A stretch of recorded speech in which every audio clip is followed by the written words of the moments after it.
বেশ, তাহলে আমরা আগের দিন বা আমাদের পার্ট ওয়ানে কমপ্লিট করেছিলাম, যেখানে দেখতে পাচ্ছিলাম যে ওই কালামের বাবার স্যাংটিফাই করা ওয়াটার বাড়িতে নিয়ে যাওয়ার পর ইনভ্যালিডসরা যখন সুস্থ হয়ে পড়ছে, তারপর তাদের বাড়ির লোক কালামদের বাড়িতে আসছে তার বাবাকে ধন্যবাদ জানাতে। তখন ইন রিপ্লাই টু দেম, অর্থাৎ তাদের প্রত্যুত্তরে কালামের বাবা তাদেরকে বলছে যে আমাকে নয়, আল্লাহকে ধন্যবাদ জানাও, কারণ তিনি হচ্ছেন যে মার্সিফুল, অর্থাৎ ক্ষমাশীল। এতদূর পর্যন্ত আমরা আগের দিন দেখেছিলাম। আজকে এরপর থেকে চলো কন্টিনিউ করা যাক। ওকে, 1 মিনিট টাইম দেবে আমাকে।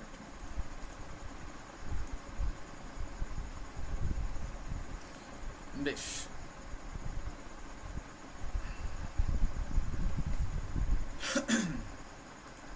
কি বলা হচ্ছে দেখো, টেক্সট এসো। The high priest of Rameswaram temple, Rameswaram মন্দিরের প্রধান পুরোহিত। এখানে হাই প্রিস্ট বলতে প্রধান পুরোহিতকে বোঝানো হচ্ছে। রামেশ্বরম টেম্পল বলতে এখানে শিব মন্দিরের কথাটা বোঝানো হচ্ছে। তার নাম কি? পক্ষী লক্ষ্মণা শাস্ত্রী, বাংলায় বললে পক্ষী লক্ষণ Shastri. Was very close friend of my father's, ওই বানানটা ওখানে ভুল আছে, ওটা ক্লোজ হবে। আচ্ছা, তাহলে পক্ষী লক্ষ্মণা শাস্ত্রী ছিলেন আমার বাবার খুব নিকট বন্ধু। One of the most vivid memories of my early childhood, আমার আর্লি চাইল্ডহুড অর্থাৎ শৈশবের শুরুর দিকে যে সমস্ত স্মৃতিগুলো রয়েছে, তার মধ্যে একটি ভিভিড বা পরিষ্কার স্মৃতি হলো is of the two men, এই দুই মানুষের স্মৃতি। ইচ ইন ট্র্যাডিশনাল অ্যাটায়ার, প্রত্যেকে তাদের ধর্মীয় পোশাক পরিচ্ছদে, ডিসকাসিং স্পিরিচুয়াল ম্যাটার্স, আলোচনা করতেন আধ্যাত্মিক বিষয়বস্তু। দেখো ছবিতে তোমরা যেমনটা দেখতে পাচ্ছ, একদিকে পক্ষী লক্ষ্মণা শাস্ত্রী এবং একদিকে কালামের বাবা, দুজনা তাদের নিজস্ব ধর্মীয় পোশাক পরিধান করে আছেন, কিন্তু দুই ব্যক্তি মারামারি দ্বন্দ্ব হানাহানি নয়, বরং একে অপরের ধর্মের আধ্যাত্মিক বিষয়গুলো আলোচনা করছেন এবং একে অপরের সঙ্গে সেটা ভাগ করে নিচ্ছেন, যেটা প্রকৃত ধর্মের নিদর্শন। এরপর কি বলা হচ্ছে দেখো। When I was old enough, যখন আমার যথেষ্ট বয়স হয়েছিল, টু আস্ক কোয়েশ্চেন্স, মানে প্রশ্ন করার মতো, আই আস্কড মাই ফাদার, আমি আমার বাবাকে জিজ্ঞেস করেছিলাম about the relevance of prayer. Relevance মানে তাৎপর্যতা বা প্রাসঙ্গিকতা। এই যে প্রার্থনা আমরা করি, সেটা মন্দির হোক, মসজিদ হোক বা গির্জায় হোক, যেখানেই হোক না কেন, এর তাৎপর্য কি, কেন আমরা করি, এই প্রশ্নটা কালাম তার বাবাকে করেছিল। মাই ফাদার টোল্ড মি, আমার বাবা আমাকে বলেছিল, there was nothing mysterious about prayer, প্রার্থনাতে কোনো রহস্যজনক কিচ্ছু নেই। এই যে অনেকে ভাবে প্রার্থনাটা বিশাল কিছু জিনিস, কিন্তু কালামের বাবা বলছে কি যে না, প্রার্থনার মধ্যে বিশাল কিছু ব্যাপার নেই, প্রার্থনা কোনো রহস্যময় জিনিস নয়। রাদার, অর্থাৎ এর থেকে বলা ভালো, প্রেয়ার আর মেড পসিবল, প্রার্থনা সম্ভব করে তোলে। কি সম্ভব করে তোলে? মেড পসিবল আ কমিউনিয়ন, একটা সংযোগ, of the spirit between people, অর্থাৎ মানুষের আত্মার সংযোগ স্থাপনে সহায়তা করে এই প্রেয়ার। এখন প্রশ্ন হচ্ছে, মানুষের আত্মার সংযোগ স্থাপনে সহায়তা করে কিভাবে প্রার্থনা বা প্রেয়ার? আমরা ধর্মীয় প্রার্থনাগুলোকে বাদই দিলাম, খুব সাধারণ একটা প্রার্থনা বলি। আমরা প্রত্যেকেই স্কুলে ওই জাতীয় সঙ্গীত গাইতাম, যেটা আমাদের প্রার্থনা সঙ্গীত অবশ্যই প্রত্যেকটা স্কুলেই ছিল। কোনো কোনো স্কুল আরও অন্যান্য সঙ্গীত ব্যবহার করতো, সেটা বলছি না। আমরা যেটা বলছি, আমাদের জাতীয় সঙ্গীত বা জনগণ সবাই আমরা প্রার্থনা করতাম। যদি লক্ষ্য করে দেখো, যখন জনগণ গাওয়া হয় বা এই প্রার্থনা জাতীয় সঙ্গীতটাকে গাওয়া হয়, তখন কিন্তু প্রত্যেকটা শিশু বা প্রত্যেকটা ছাত্রছাত্রী তারা কিন্তু একই সাথে একই সুরে একই মননে জাতীয় সঙ্গীতটাই গায়। এই এতগুলো ছাত্রছাত্রীর মনন এক জায়গায় এনে দিতে সমর্থ হলো কে? প্রার্থনা। তার মানে আমার সঙ্গে তোমার, তোমার সঙ্গে তার, তার সঙ্গে অন্যজনের, প্রত্যেকের মধ্যে একটা সংযোগ স্থাপন বা লিঙ্ক করে দিল কে? এই জাতীয় সঙ্গীতটা। মানে সেই মুহূর্তে দাঁড়িয়ে এই ছাত্রছাত্রীরা হয়ে উঠল ফুল, আর জাতীয় সঙ্গীত হয়ে উঠল সুতো। আর ফুল এবং সুতো একত্রিত হয়ে রচিত হলো মালা। তাহলে প্রার্থনার মর্যাদা কোথায় বা প্রার্থনার তাৎপর্য কোথায়? প্রার্থনা মানুষকে সহায়তা করে প্রত্যেকের মননের মধ্যে সংযোগ স্থাপনের জন্য। বুঝতে পেরেছি যে প্রার্থনা কিভাবে মানুষের মনের মধ্যে বা মানুষের আত্মার সঙ্গে আত্মার সংযোগ স্থাপন করে থাকে। বেশ, এরপরে কি বলছেন দেখো, হোয়েন ইউ প্রে, যখন তুমি প্রার্থনা করো, ইউ ট্রান্সেন্ড ইউর বডি, তুমি তোমার দেহকে অতিক্রম করে যাও, and become a part of the cosmos, এবং এই কসমস অর্থাৎ বিশ্ব ব্রহ্মাণ্ড এর একটা অংশ হয়ে যাও, which knows no division of wealth, age, caste or creed, যেখানে কোনো সম্পদ, বয়স, জাতি কিংবা সম্প্রদায়ের বিভেদ নেই। কত সুন্দর একটা কথা, কালামের বাবা কত সুন্দরভাবে প্রার্থনাটাকে ব্যাখ্যা করলো। তাহলে প্রার্থনা তো আমাদের আত্মার, সকল আত্মাকে একত্রিত করে বটেই, পাশাপাশি প্রার্থনা যেন আমাদের মধ্যে থাকা সমস্ত বিভাজনকে দূর করে যায়। এই যে সমাজে অমুক ধনী, অমুক গরিব, অমুক বৃদ্ধ, অমুক শিশু, অমুকজন অমুক সম্প্রদায়ের লোক, অমুক ধরুন অমুকজন হিন্দু, অমুকজন মুসলিম, কিংবা অমুকজন ব্রাহ্মণ, অমুকজন শূদ্র, এই যে একটা বিভাজন সমাজে সর্বদা বিরাজ করছে।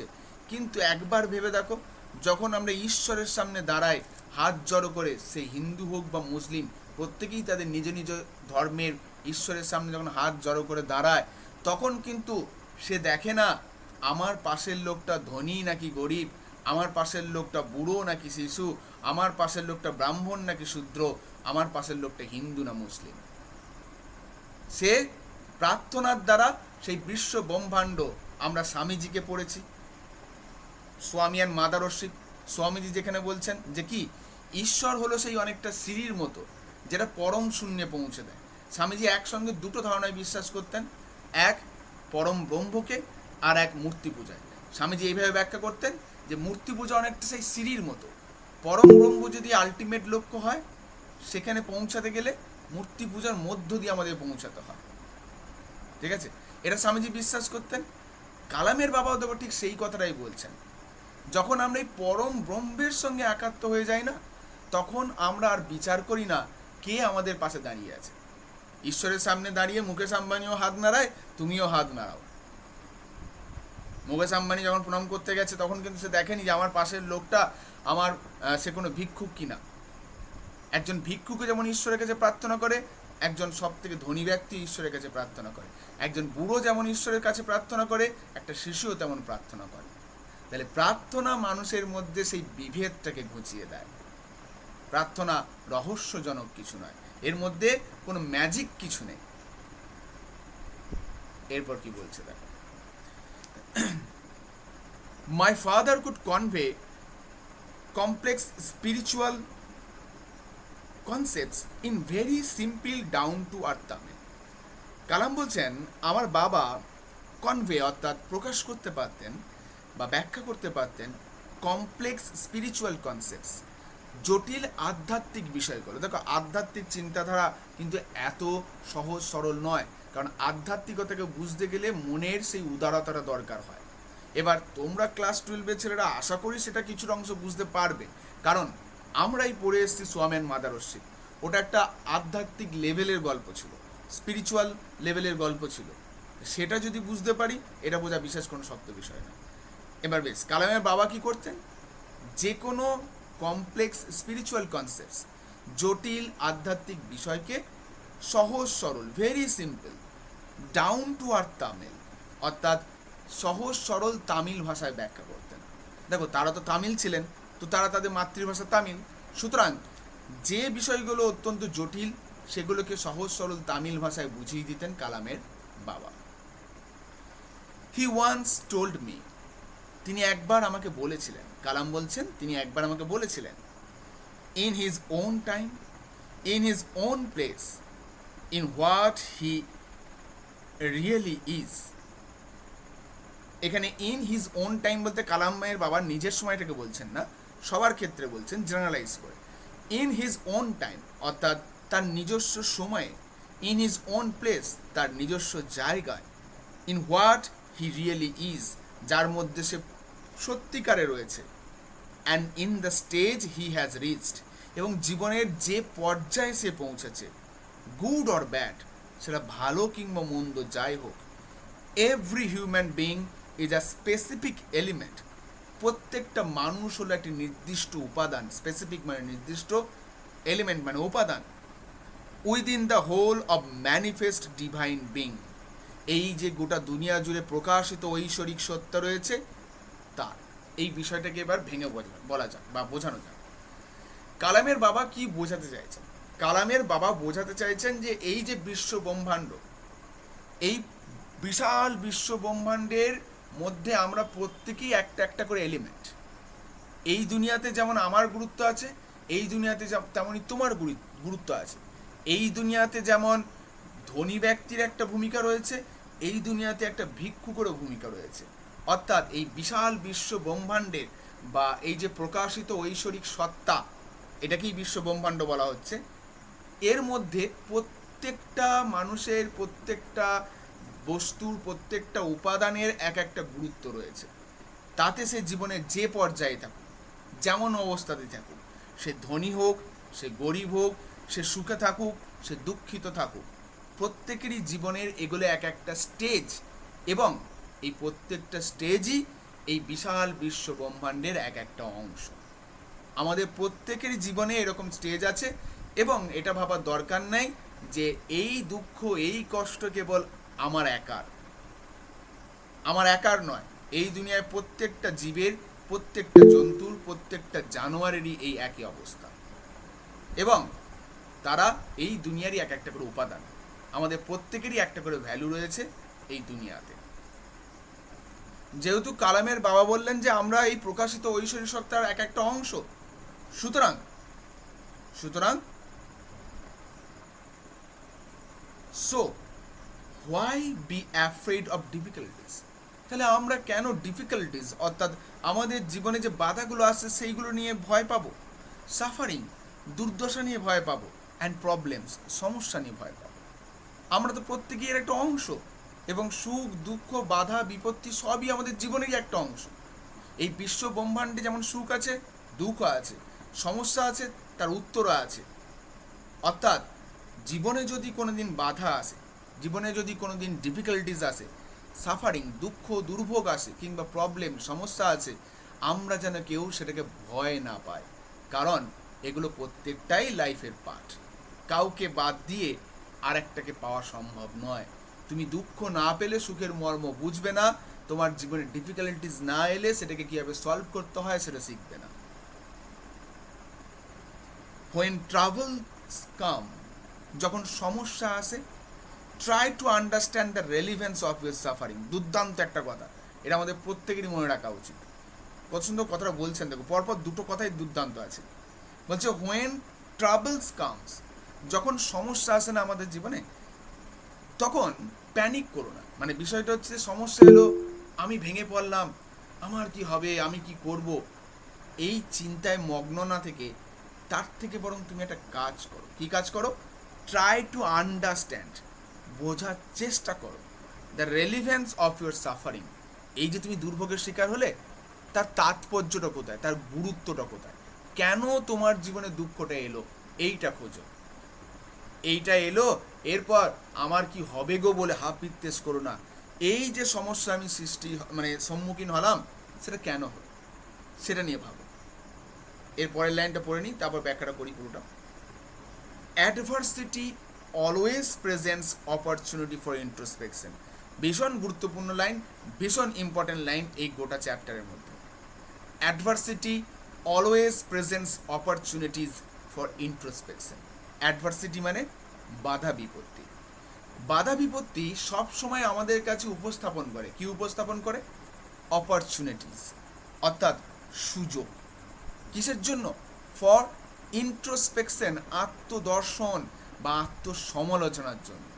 হ্যাঁ, তাহলে জীবনে যখন বাধার সম্মুখীন হবে, প্রতিকূলতার সম্মুখীন হবে, দুঃখের শিকার হবে, সমস্যার শিকার হবে, কোনো দিন সেটাকে নেগেটিভলি নেবে না, থিঙ্ক ইট পজিটিভলি। ভাবো এইটা আমার একটা চান্স, এটা আমার একটা সুযোগ, কিসের সুযোগ? আমার কোথায় ভুল হয়েছিল সেটাকে খুঁজে বের করার, আমি কি করলে এই সমস্যা থেকে বেরিয়ে আসতে পারি। অর্থাৎ বাধা বিপত্তি আমাদের জীবনে যেন একটা সুযোগ এনে দেয়। কিসের সুযোগ? আত্মসমালোচনা করার। একবার যদি আয়নার সামনে দাঁড়িয়ে নিজের কাছে নিজেকে বিচার করতে পারি, আমি কতটা ঠিক, আমি কতটা সত্য, আমি কতটা ন্যায়পরায়ণ, এবং তার উত্তর যদি তুমি সঠিকভাবে দিতে পারো, তবেই কিন্তু জীবনে উন্নতি সম্ভব। তাই মাঝে মাঝে কখনো কখনো আয়নার সামনে দাঁড়ানোটা জরুরি। যারা আয়নার সামনে দাঁড়িয়ে নিজেকে প্রশ্ন করে উত্তর দিতে গিয়ে মাথা নত করে, বুঝে নিও তারা জীবনে হেরে গেছে। আর যে আয়নার সামনে দাঁড়িয়েও উত্তর দিতে গিয়ে অন্তত মাথা নত করে না, বুঝে নিও সে জীবনে জিতে গেছে, অন্তত সে মানুষ হতে পেরেছে। আর জীবনে তুমি জিতবে তখনই যখন তোমার সামনে বাধা আসবে, বিপত্তি আসবে। পথ যদি মসৃণ হয়, তাহলে তোমার শিক্ষা অনেক কম হবে। এক চান্সে ওপরে উঠে গেলে তুমি নামার পথ জানবে না, কিন্তু যে বারবার পড়তে পড়তে গড়াতে গড়াতে নামতে নামতে উঠেছে, সে জানে কি করে পড়ে গেলেও আবার ঘুরে দাঁড়াতে হয়। তাই জীবনে অ্যাডভার্সিটিকে আসতে দাও, প্রতিকূলতাকে আসতে দাও, সেটাকে হাসি মুখে মেনে নাও। ভেবো না ঠাকুর আমার কপালেই কেন এত কষ্ট। কারণ ঈশ্বর তোমাকে কষ্ট দিচ্ছেন তোমাকে মানুষ হিসেবে তৈরি করার জন্য, তোমাকে আরো দৃঢ় করার তোলার জন্য। সুতরাং ওটাকে কষ্ট না ভেবে একটা সুযোগ ভাবো। এই সুযোগটাকে যেন আমরা সবাই কাজে লাগাতে পারি। তাহলে কালামের বাবা কালামকে এটা বুঝিয়ে গেলেন। বেশ, এরপর কি বলছে দেখো। কালামের বাবা কালামকে তো খুব বোঝালেন। এবার কালাম একটা খুব সুন্দর প্রশ্ন করছে। কি প্রশ্ন করছে? Why don't you say this to the people who come to you for the help and advice? আচ্ছা বাবা, এই যে আপনি আমাকে এই কথাগুলো বললেন, তাহলে এই কথাগুলো যারা আপনার কাছে আসে সহায়তা চাইতে, তাদেরকে কেন বলেন না, বা তাদেরকে কেন বলো না? তাই না? তাদেরকে তো বলতেই পারো যে দেখো তোমাদের জীবনে বাধাগুলো এসছে, এগুলো তোমাদের জীবনে প্রতিকূলতা, এগুলো একটা তোমার জীবনের সুযোগ।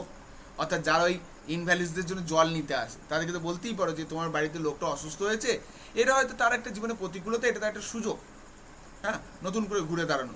সুতরাং আমার কাছে এসে লাভ নেই, এই কথা তুমি বলেই দিতে পারো। তাদেরকে কেন বলো? এবার আমাদের মনে হতে পারে সত্যিই তো কালাম ভালো একটা প্রশ্ন করছে, কালামের বাবার হয়তো জবাব দেওয়ার মধ্যে কিছু নেই।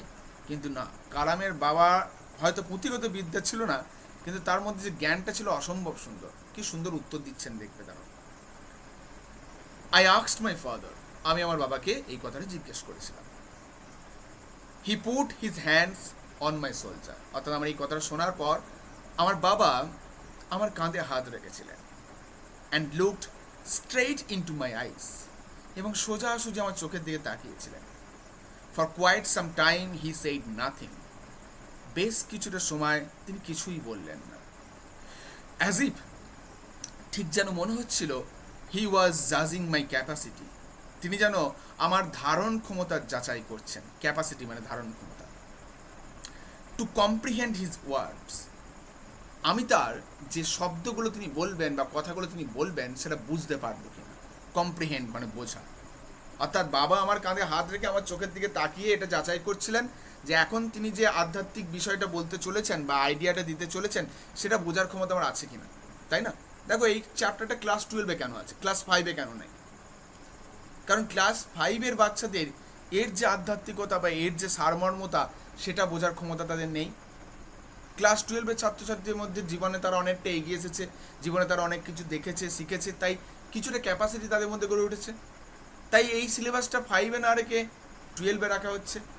তেমনই কালামের বাবাও কালামের চোখে দিয়ে তাকিয়ে বিচার করতে চাইছেন যে আমি এটা বলবো, তার সেটা বোঝার মতো ক্ষমতা আছে কিনা। দেন হি অ্যান্সার্ড, তারপর তিনি উত্তর দিলেন। তার মানে কালামের বাবা বুঝেছিলেন যে কালাম হয়তো বুঝতে পারবে। তারপর তিনি উত্তর দিলেন in a low deep voice, একটা নিচু গম্ভীর কণ্ঠস্বরে বা ভারী কণ্ঠস্বরে। His answer filled me with a strange energy and enthusiasm, আমার বাবা যে উত্তরটা দিলেন না, সেটা আমাকে পরিপূর্ণ করে তুলেছিল এক স্ট্রেঞ্জ মানে অদ্ভুত, এনার্জি অর্থাৎ শক্তিতে, অ্যান্ড এনথুজিয়াজম এবং উদ্দীপনায়। অর্থাৎ তার উত্তরটা এতটাই শক্তিশালী ছিল, সেটা আমাকে শক্তি এবং উদ্দীপনায় ভরপুর করে তুলল। উত্তরটা কী ছিল?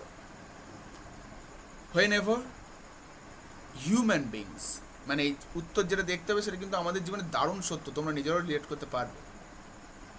whenever human beings find themselves alone, যখনই মানুষজন না নিজেকে একাকী খুঁজে পায় বা একাকী বোধ করে, অ্যাজ আ ন্যাচারাল রিয়াকশন, খুব স্বাভাবিক প্রতিক্রিয়া হিসাবে they start looking for company, তারা একজন সঙ্গী খোঁজার চেষ্টা করে, সঙ্গী খুঁজে নিতে চায়। একদমই তাই। আমরা প্রত্যেকেরই আমাদের জীবনে কোথাও না কোথাও, কখনো না কখনো, কোনো না কোনোভাবে একটুখানির জন্য হলেও একাকিত্ব বোধ করেছি। এবং দেখবে একাকিত্বের একটা দারুণ গুণ আছে। একাকিত্ব বাইরে বাইরে দেখাতে চায় আমি একা থাকতে চাই, কিন্তু একাকিত্ব অন্তরে অন্তরে খুঁজে নিতে চায় কোনো একজন সঙ্গী যে তার কথাটা শুনবে। সেটা মা, বাবা, বন্ধু, পরিজন, প্রেমিক, প্রেমিকা, যা খুশি হতে পারে। কিন্তু কাউকে তো একজন চায় যে তার এই সমস্যাটা শুনবে, যতই সে বাইরে বলুক আমি একা থাকতে চাই। They start looking for company, তারা সঙ্গী খোঁজার চেষ্টা করে। whenever they are in trouble, যখনই তারা কোনো সমস্যায় পড়ে, they look for someone to help them, তারা চায় বা তারা কাউকে খোঁজে যে তাদেরকে সহায়তা করবে। সত্যি তো দেখো, আমরা যখন বিপদে পড়ি, হ্যাঁ, সেটা মানসিকভাবে ভেঙে পড়া হোক কিংবা অন্য কোনো বিপদে পড়াই হোক, আমরা তো চাই যে কেউ একজন আসুক আমাদেরকে সহায়তা করবে, বা আমরা কাউকে খুঁজি যে আমাদেরকে সহায়তা করতে পারবে। এবং ন্যাচারালি আমরা সহায়তার জন্য সবার প্রথমে ঈশ্বরকেই খুঁজি। হ্যাঁ, তাছাড়া সবসময় তো ঈশ্বর আমাদের সব কিছু করতে পারবে না, কখনো কখনো আমরা মানুষকেও খুঁজি। whenever they reach an impasse, যখন তারা এক কোণঠাসা অবস্থায় চলে যায়। ইম্পাস মানে ওই যে বলে না, দেওয়ালে পিঠ থেকে যাওয়া। যখন সে সমস্ত কিছু দিক দিয়ে হার মেনে যায়, দে লুক টু সামওয়ান, তারা কারোর দিকে তাকায়, to show them the way out, যে তাদেরকে পথ দেখাবে, ওই কঠিন পরিস্থিতি থেকে বেরিয়ে আসার পথ দেখাবে, এমন কারোর খোঁজ করে ওই মানুষটা যার অবস্থা কোণঠাসা হয়ে যায়। Every recurrent anguish, longing and desire finds its own special helper. দুর্দান্ত একটা কথা। এভরি রেকারেন্ট অ্যাঙ্গুইশ, রেকারেন্ট মানে যেটা বারবার ফিরে আসে, অর্থাৎ পুনরাবৃত্ত। প্রত্যেকটা পুনরাবৃত অ্যাঙ্গুইশ মানে যন্ত্রণা, অর্থাৎ যে যন্ত্রণা, কোনো পুরনো যন্ত্রণা আমাদের বারবার আঘাত দেয়, বারবার ভাবিয়ে তোলে, কিংবা লঙ্গিং অপেক্ষা, কিংবা ডিজায়ার ইচ্ছা, খুঁজে নিতে চায় তার নিজস্ব বিশেষ সহায়তাকারীকে। আমাদের মন যখন দুঃখের আশ্রয়ে থাকে, যে দুঃখ আমরা বারবার ভুলতে চাই কিন্তু তাও পারি না, যে অপেক্ষা আমরা শেষ করতে চাই কিন্তু তাও পারি না, ওই নাইট ট্রেন অ্যাট দেউলির ন্যারেটরের মতো, যে অপেক্ষা তিনি শেষ করতে চান কিন্তু তাও পারেন না যদি খেলাটা ভঙ্গ হয়ে যায় এই ভয়ে। আমরাও প্রত্যেকের জীবনে কেউ না কেউ কোনো না কোনোভাবে একটা খেলা খেলে যাচ্ছি। সেটা বিভিন্ন রকম খেলা হতে পারে, সেটা আমাদের নাইট ট্রেন অ্যাট দেউলির লেখকের মতো প্রেমের খেলা হতে পারে, তার মানে নয়। আমরা প্রত্যেকেই জীবনে কোনো না কোনো একটা খেলা খেলে যাচ্ছি, এবং এই খেলা থেকে মুক্তি পাওয়ার জন্য কিংবা এই যন্ত্রণা থেকে মুক্তি পাওয়ার জন্য আমরা প্রত্যেকেই কিন্তু একজন বিশেষ কাউকে খুঁজে নিতে চাই, সে যেই হোক না কেন। For the people who come to me in distress, কালামে বাবা বলছেন, এই লোকজনগুলোর ক্ষেত্রে যারা আমার কাছে আসে তাদের ডিস্ট্রেস অর্থাৎ অসহায় অবস্থায়, I am but a go between, আমি কেবল তাদের মধ্যে এক মধ্যস্থতাকারী। In their effort to propitiate demonic force with prayers and offerings, অর্থাৎ আমি কেবল তাদের মধ্যে এক মধ্যস্থতাকারী। কিসের মধ্যে? ইন দেয়ার এফোর্ট, তাদের প্রচেষ্টা, টু প্রপিসিয়েট, প্রসন্ন করা বা হার মানানো বলতে পারো। প্রসন্ন করা কাকে?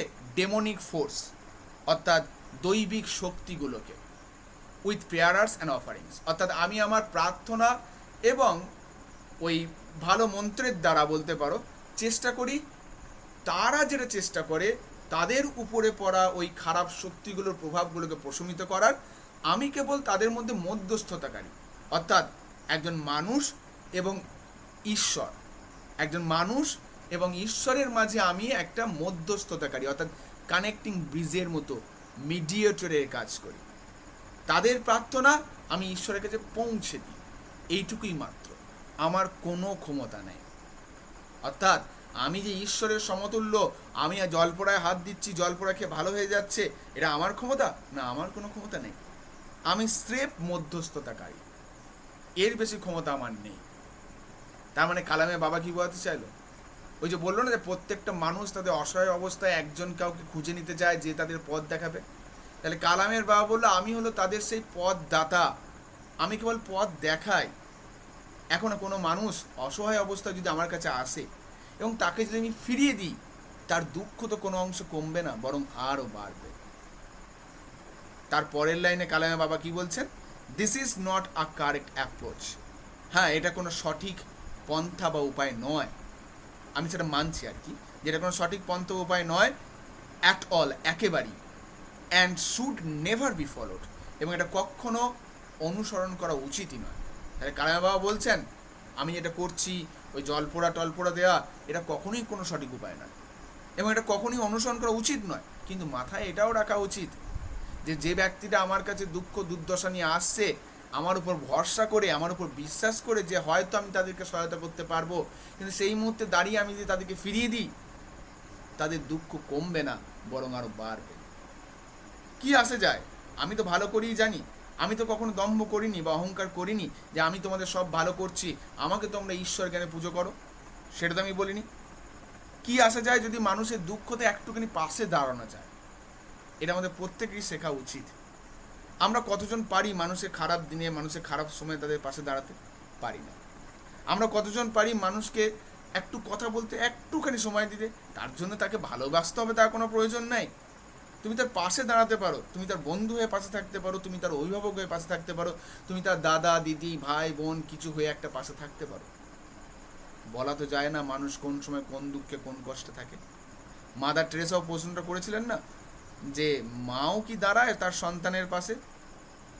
দাঁড়ায় না। আমরা মানুষরা সহজে পারি না। তাহলে কালামের বাবা বলছে আমি কেবল মধ্যস্থতাকারী হিসেবে কাজ করি। কালামের বাবার আইডিওলজি কি বলতো? কালামের বাবার আইডিওলজি হলো যদি যদি পাশে মানুষের দাঁড়ানো যায়, বা পাশে যদি দাঁড়ানো যায়, তবে লতা পাতাও মাথা চাড়া দিয়ে উঠতে পারে।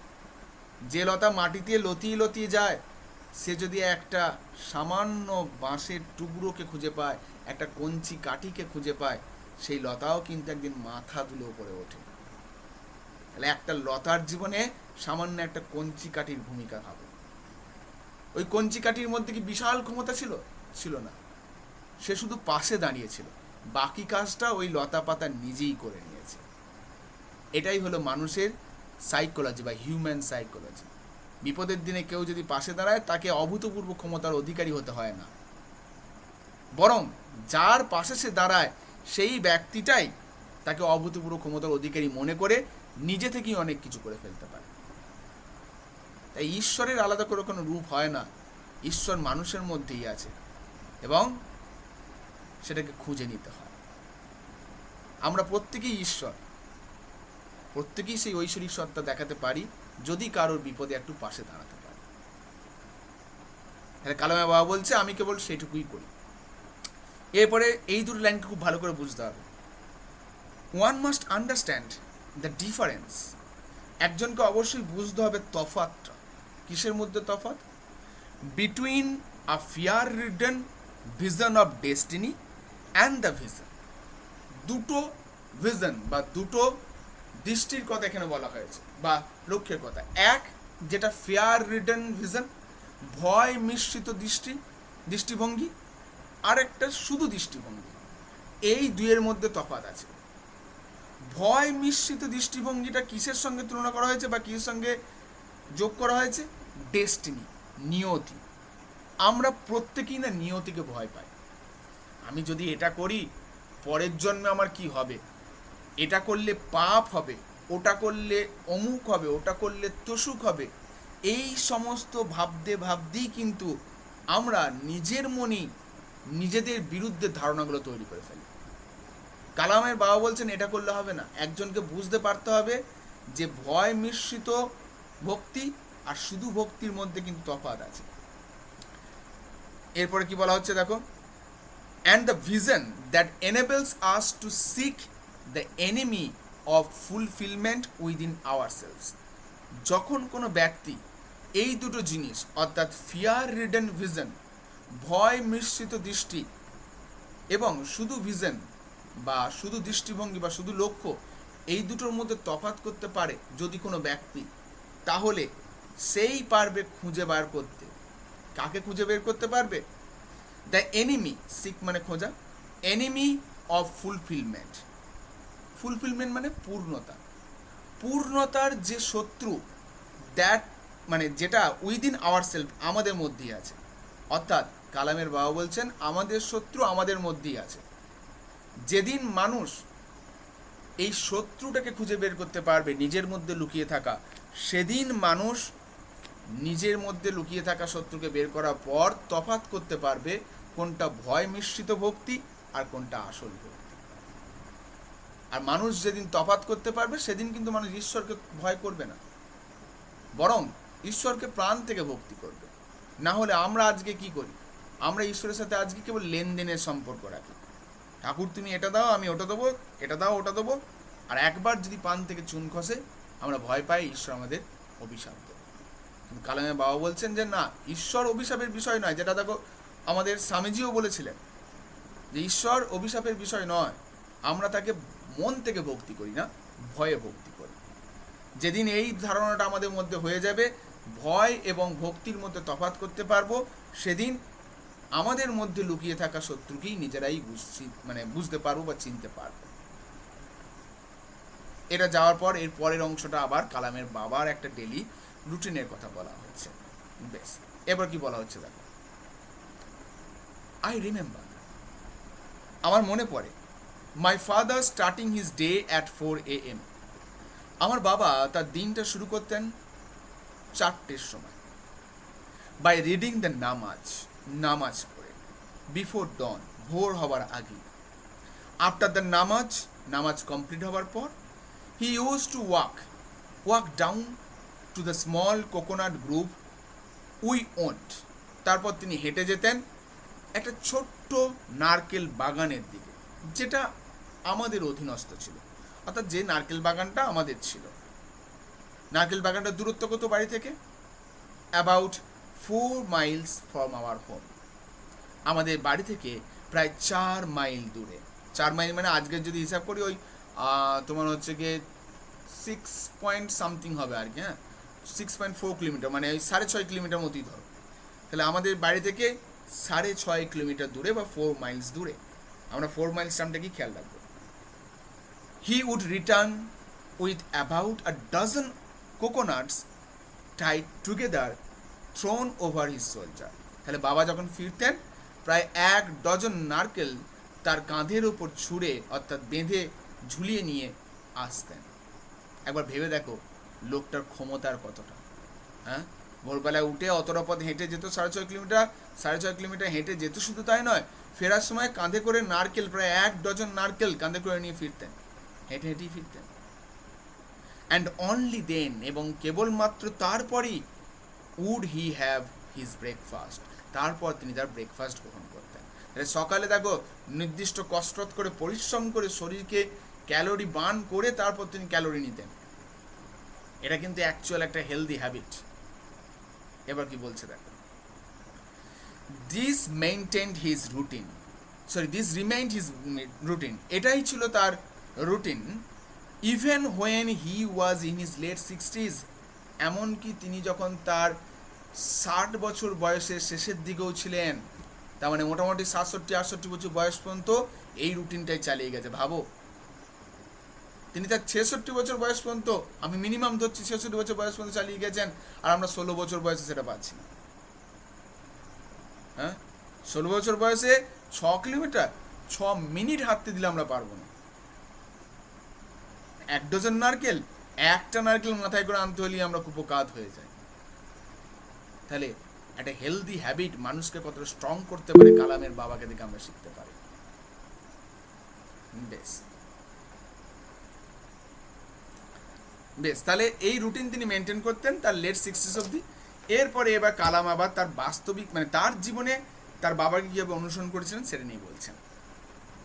I have throughout my life tried to emulate, আমি আমার গোটা জীবন জুড়ে চেষ্টা করেছি ইমালুয়েট অর্থাৎ অনুকরণ করার, মাই ফাদার, আমার বাবাকে, in my own world of science and technology, আমার বিজ্ঞান এবং প্রযুক্তিবিদ্যার জগতে, কারণ কালাম তো বিজ্ঞান এবং প্রযুক্তিবিদ্যার জগতের লোক ছিলেন, তো কালাম বলছে হ্যাঁ আমার বাবা হয়তো কৃষক ছিলেন কিংবা মৌলবী ছিলেন, কিন্তু আমি আমার জীবনেও বাবার দেওয়ার শিক্ষাগুলোকে কাজে লাগিয়েছি।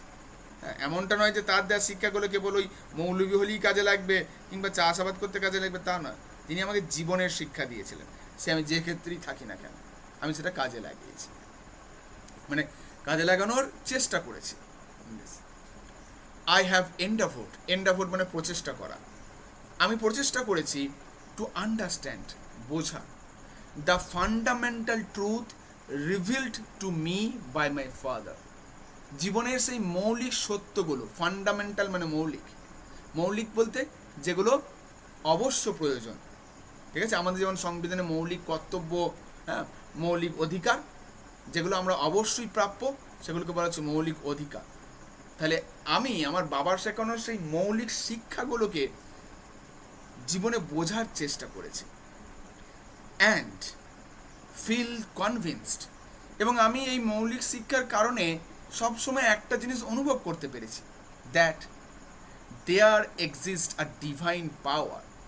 এই দুনিয়ায় কোথাও না কোথাও একটা স্বর্গীয় শক্তি তো বিরাজ করেই করে, that can lift one up, যেটা একজনকে তুলে ধরতে পারে, ফ্রম কনফিউশন অর্থাৎ দ্বিধাদ্বন্দ্ব থেকে, মিজারি দুঃখ থেকে, মেলাঙ্কলি কষ্ট থেকে, অ্যান্ড ফেলিওর এবং ব্যর্থতা থেকে, and guide one to one's true place, এবং একজনকে পথ দেখিয়ে নিয়ে যায় তার প্রাপ্য লক্ষ্যে বা তার লক্ষ্যে। এটা দারুণ একটা কথা, এবং এই একই কথা স্বামীজিও বলছিলেন। স্বামীজিও কি বলছিলেন, যে আমি অন্ততপক্ষে বিশ্বাস করি এই দুনিয়ায় কোনো না কোনো একটা ডিভাইন পাওয়ার আছে বা দৈবিক শক্তি আছে, এবং যে শক্তি নিজেকে মাতৃশক্তি বলে দাবি করে।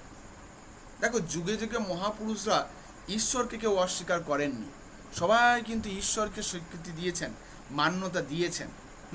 আমরা কয়েকটা ফুটোফাটা ব্যক্তি যারা খুব দেখায় ঈশ্বর বলে কিছু হয় না, আরে ঈশ্বর বলে আমি মানলাম যে তার রূপ তুমি না দিলে, কিন্তু কালামের ভাষায়, বিবেকানন্দের ভাষায় তাদের অস্তিত্ব তো আছেই আছে, এটা তুমি তো অস্বীকার করতে পারবে না।